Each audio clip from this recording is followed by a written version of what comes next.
This program airs statewide on California Public Television and is a California's Gold classic.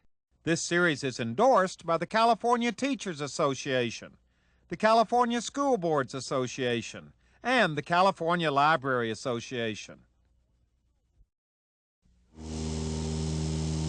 Well, there we were on a picture-perfect California morning, heading out to San Miguel Island, one of our state's Channel Islands.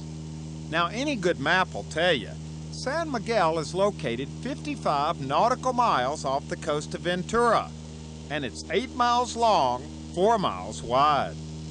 What a map won't tell you are the rich human stories connected with this beautiful island. Stories that are very much a part of California's gold.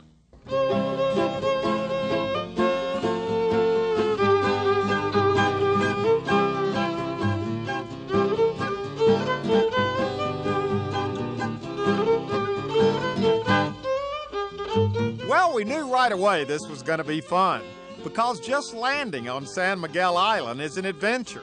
We're talking about a dirt runway. But before long, we were unloaded, waving goodbye to our pilot, and getting ready to start our adventure. First off, meeting up with Betsy Roberti, who shared with us her family's fascinating San Miguel Island story. Betsy, you must be absolutely flooded with memories today, because this is where you grew up as a little girl. This is where your family lived. Absolutely, Huell. My father and mother came from the East Coast and to run the sheep. My father is the manager of the sheep ranch out here, and my sister and I were born here.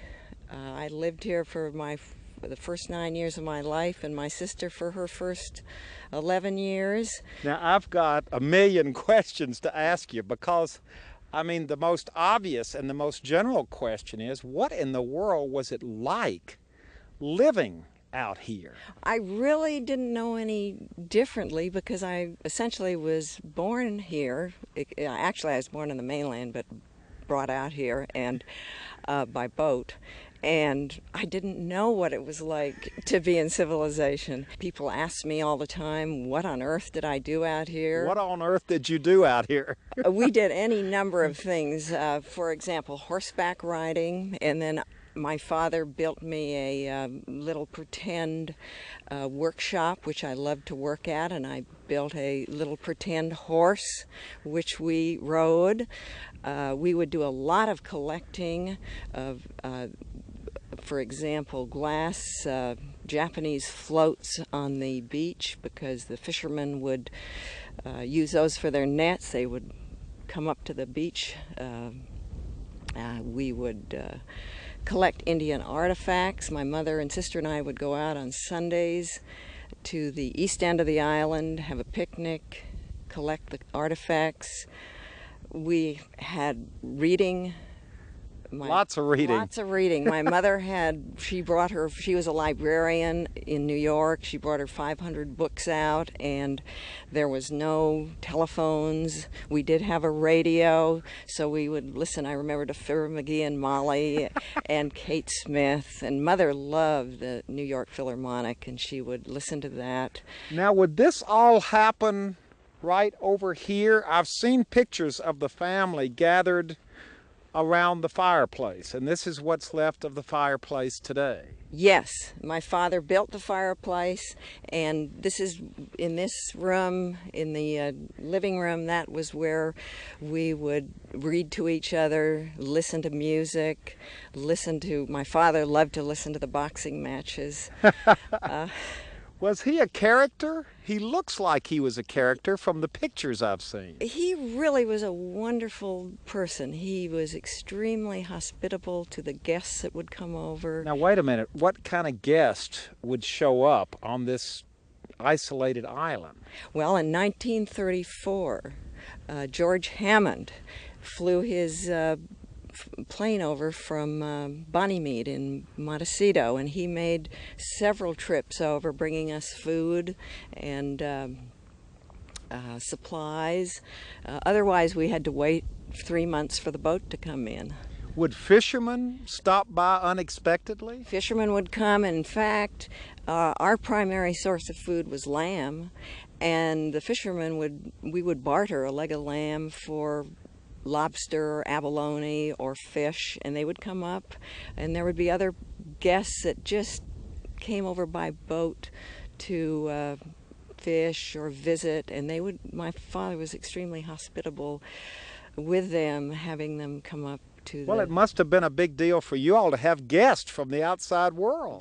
That's right. I remember being extremely shy. My sister was not, but I was, and it was very interesting having all these people.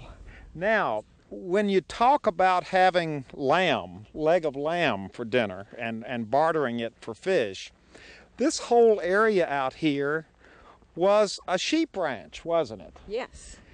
And what would that have looked like? Where were the sheep, and how many sheep were there? There was approximately 2,000 to 2,500 head of sheep when my family was out here, and Bob Brooks was the owner of the sheep, and my father worked for Bob Brooks, and the sheep shed was down in that area over there, and in the spring of the year, the sheep shearers would come over. First of all, the men would round up the sheep, and they would be rounded up into the pastures right by the sheep shed, and then the sheep shearers would come over, and we had no electricity, therefore they did it all by hand. So they sheared them by hand. Sheared them by hand, and I vividly remember the wool sacks, and I had a great time with my sister jumping all over the wool sacks as a source of amusement. I've seen the pictures of the sheep shearers, the guys who came over here to help you. Now, they looked like the real McCoy. I mean, they have a lot of character in their faces. Absolutely. There was Fred Man Joe, there was Clemente, and these were Indians and Basque primarily, and they had a whole circuit around the California ranches and the California islands. For example, San Nicolas they would go to for the sheep. And this, as I understand, was their last stop for the season. And they would live in the bedroom in the ranch house during that time. And my mother would cook for all these men. What about school? My mother taught us. She had been a librarian, and so they felt she would be qualified, so she got her materials from the Santa Barbara County schools. And at first we had our lessons in the kitchen, and then the Vail family on Santa Rosa Island gave us this little playhouse, which was our schoolhouse. Oh, that's the picture with the little school bell out in front. Exactly. And the students, the teacher was your mother, and the students were you and your sister. Yes. So it was really like homeschooling. Yes, and it was very structured. We started right at 9 o'clock. We got out at a certain time in the afternoon. My parents had a report card. My mother would make the report card. My father would sign it. And I must say, Mother was an extremely encouraging teacher. Now, what's this? Well, that looks like part of the old cannon that my father made. He actually did not use a lot of metal, but this looks like a cannon? One of the wheels off of the cannon, and he used a mast from a boat for the barrel. And and also he was an extremely handy man, and he made the swordfish that flew on top of the flagpole.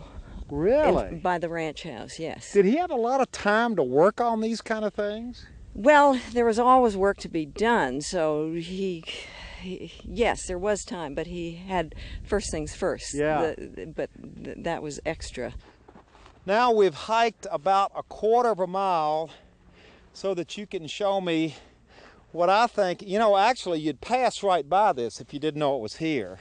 I think this has to be the most unusual archaeological relic on San Miguel Island. Tell us what we're looking at. All right, this was an old Model A Ford that was brought over in the late 1930s for my parents' transportation. And how in the world did they get a car on this island? they gutted up the Canyon Road, Night Ever Canyon Road, as I understand. It only went up once. It never went down. So they and brought it stayed it. here. What did it put? The boat came in over in there, Kyler's Harbor, and then they unloaded it and drove it over here. As far as I know, they probably had a little help with the horses too, getting it up the Canyon Road because it's very steep. And but you didn't have any roads over here. Well, my father did fashion some dirt roads, for example, from the ranch house out to Hammond Field, which was approximately a mile away. And that's when we would use it, going to the airfield, Hammond Field.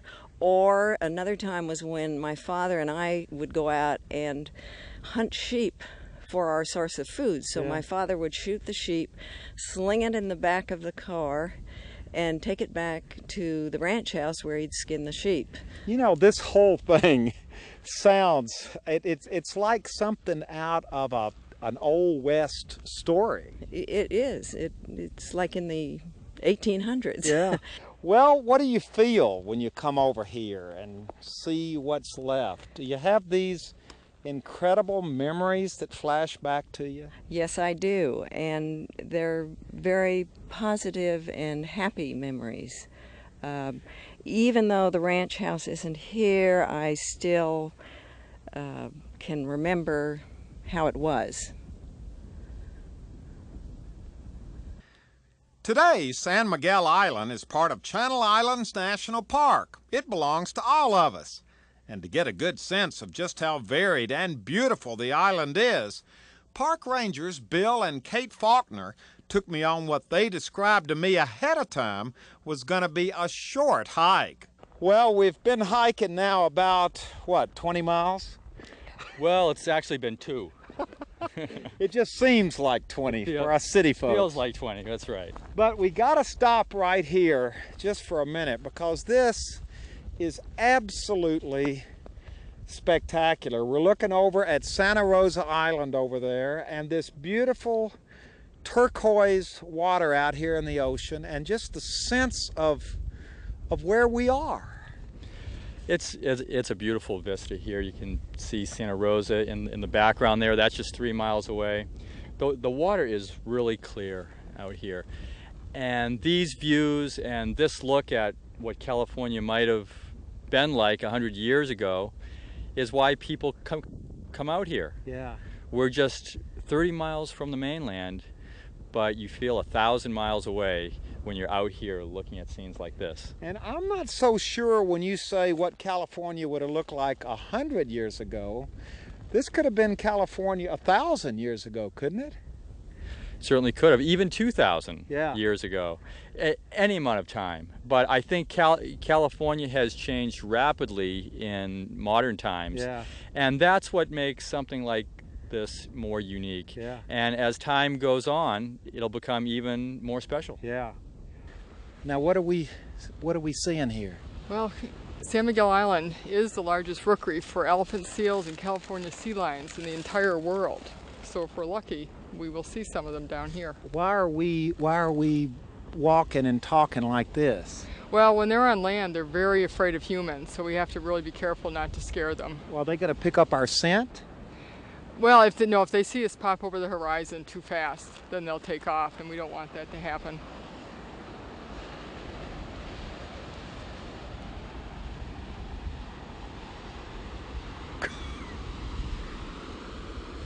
Wait a minute. They're gone. You mean, wait a minute, we walked all this way and there's not a single... There's not a single animal on this beach. And well, it's really between seasons. These animals have gone all the way up to Alaska. They've gone all the way up to Vancouver, all the way up to Monterey, and they're all at sea fishing. And that's there's not a single one on this. Well, I mean, you knew there were some here, or you wouldn't have brought us here. Well, further up the beach, there there are sea lions, and we saw them when we flew in. I was hoping that they were here as well. Okay, we're looking for them again. Well, if at first you don't succeed, we'll try right over here, and on this beach we may find something. Okay, so just a minute ago we were over there, and now we've come over here because you think there's some over here. This is the point, Cardwell Point, and it's a little bit more popular with the sea lions.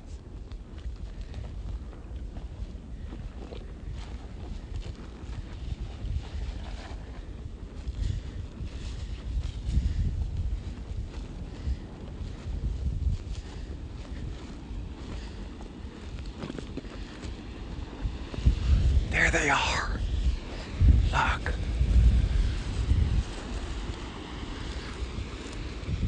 There they are.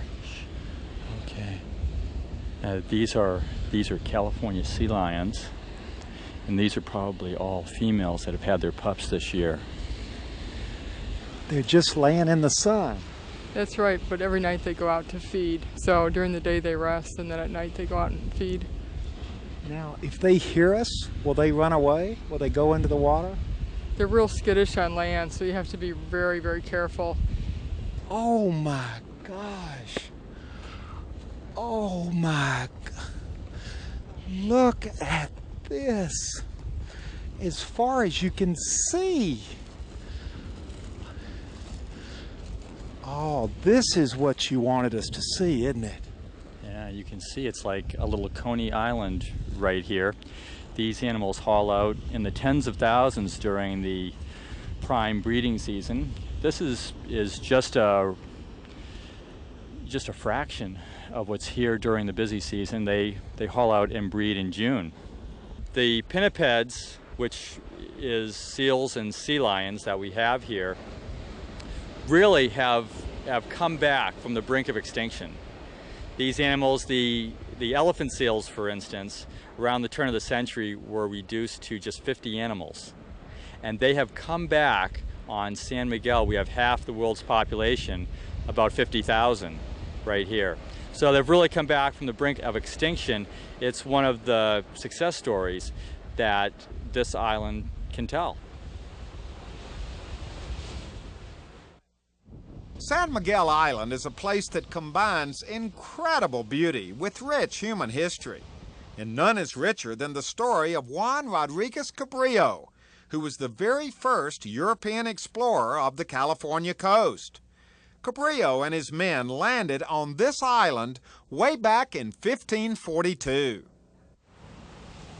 But wait, after all these years, Cabrillo's back. Well, not really. But except for the outboard motor, everything looks pretty authentic, doesn't it? Now, this is a living history reenactment, which takes place every year here on the island. It's a labor of love of Mr. John Olguin, who pulls it off with the help of friends, family members, and volunteers from the Cabrillo Marine Aquarium in San Pedro. I, Juan Rodriquez Cabrillo, native of Portugal, do hereby claim all this land in the name of His Catholic Majesty, King Carlos of Spain. After a voyage of 3 months, in which my heroic crews and the seaworthy vessels San Salvador and Victoria have come to this haven, which I call San Miguel. On this day, October 4th, 1542. Now, John, this is fascinating to stand here this morning and watch you come in, even though you had an Evinrude motor on the back of that boat. Cabrillo must have had one. How authentic do you think this reenactment really is? Well, Cabrillo's log was written 50 years after he died. Therefore, all you can do is go by what was written. And this is as authentic as we could make it. The costume, the outfit, the halberd, the gun, everything is just as authentic as we could make it. So the year was? 1542. And the date was? The date was September 27, 1542. But 1542? Yeah, but when he landed here, it was later because he went to Catalina Island and along the California coast, Ventura, and then he finally ended up here and went up north, and he broke his arm. And when he died, the sailors brought him back to one of these islands. No one knows exactly where, but they think that this is a logical place, Kyler Harbor on San Miguel Island. Did Cabrillo know much about these islands? No, what was on them? No. Whether they were inhabited? No, he was discovering them. He was discovering California. So he was going every night, according to the log. They would come into some harbor, drop an anchor, and then they would name that island and put it on their map. And then move on the next day. Move on the next day when the weather was good. So they never really went very far inland on this island. Well, we don't know. How are we going to know? The log was written 50 years after he died, and so they did, all the details were left out. I think that someday in some mission in Mexico, we're going to run into the original logs, and then it'll all come out. That's what'll probably happen. How many years you been coming here? Oh, I lost track. Probably 25, 26 years, easy. Really? I think that, but the monumental thing of today's landing is that a former student of mine who was the other soldier, right? 27 years ago when we were going to do this the first time, when I told my class, I said, I'm going to go land on the island with armor. And Alex said, gee, can I go as a soldier? I looked at him, I says, nah, you don't look Portuguese enough. You're going to have to wait a couple of years. 27 years later, here he is, first time. You were his student 27 years ago. Yep, 27 years at Carson High. You wanted to come 27, it's taken this long. This long. He said, be patient, you'll get here. And I was patient, and I'm finally here. What was the appeal of it back then that made you want to come so badly?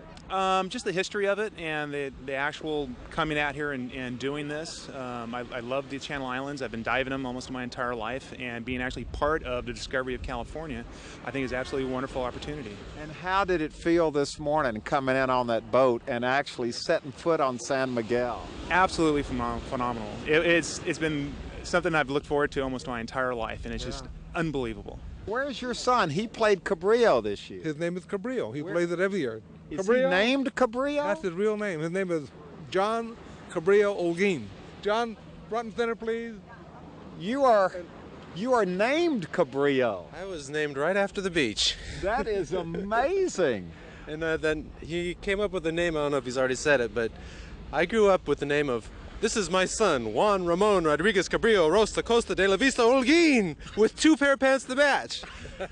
And so early on in life, I checked my birth certificate to see if it was all on there, just the way he said, and no, it was only John Cabrillo. Wow. So his namesake, I mean, you were named after Cabrillo. I was named after Cabrillo. Do you wonder what it was like for the real Cabrillo to step ashore like that? I really do. It really is a incredible thing to come into this world and see how things have changed so much since the time when there was no houses, no roads, no infrastructure, no government, and then to come back to this island where it's all just the same, just as peaceful, just as quiet. And it is just a wonder to try and relive that history.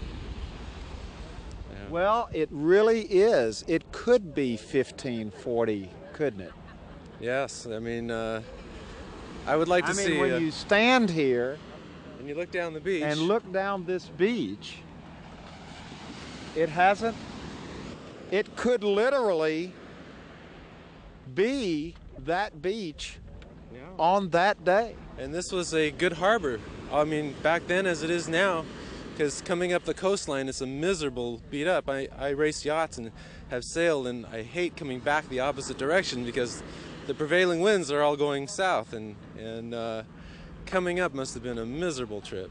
So this was tough for them. Oh, yeah, this had to be tough. Yeah. And yet at the same time, the local Indians were paddling their canoes and letting the villages know that foreigners were coming, and they were outstriping what the sailing ships could do. Really? In their canoes, yeah. Well, you're back. Yeah, I'm back.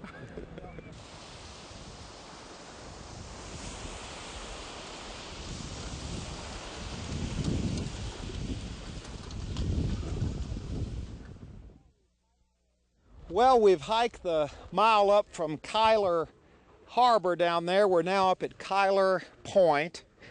And Bill, this has been an unbelievable couple of days that you all have given us here on the island. We have representatives of the human history on this island. We have the Chumash Indians here, the Cabrillo party who landed here back in 1542. We have the Lester family over here who lived here back in the 1930s and 40s. You've shown us a real rich human history of this island. Today we've been able to make some of this history come alive, and it really is an exceptional human history that we have. 455 years ago we had Cabrillo landing here, and we have Cabrillo here today. We had Betsy, Lester, Roberti, who brought her family here today and who made this island home for a long time. We have the campers and people that are just here for the day, just here enjoying the island. These campers come out here 2 to 3 weekends a month, all summer long, to enjoy this island and the history. It doesn't always come to life like it did today, but it's always here. Yeah. And all of these people came here because of an extraordinary natural resource that we have. And we saw some of that today. Yeah, well, it belongs to all of us. It is rich, it is beautiful, it is really a part of what we are all about. This is all truly a wonderful example of California's gold.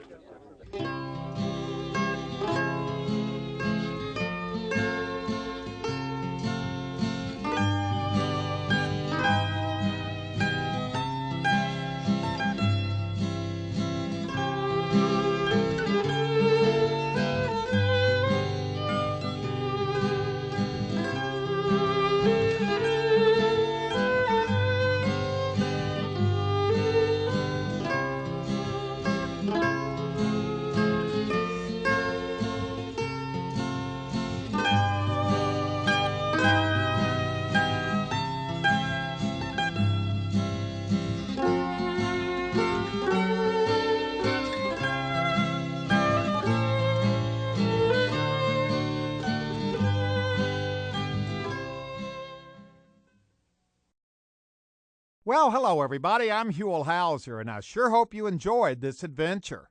If you'd like to see it again or share it with your family or friends, or perhaps donate a copy to your local school or library, it's available on video cassette and on DVD.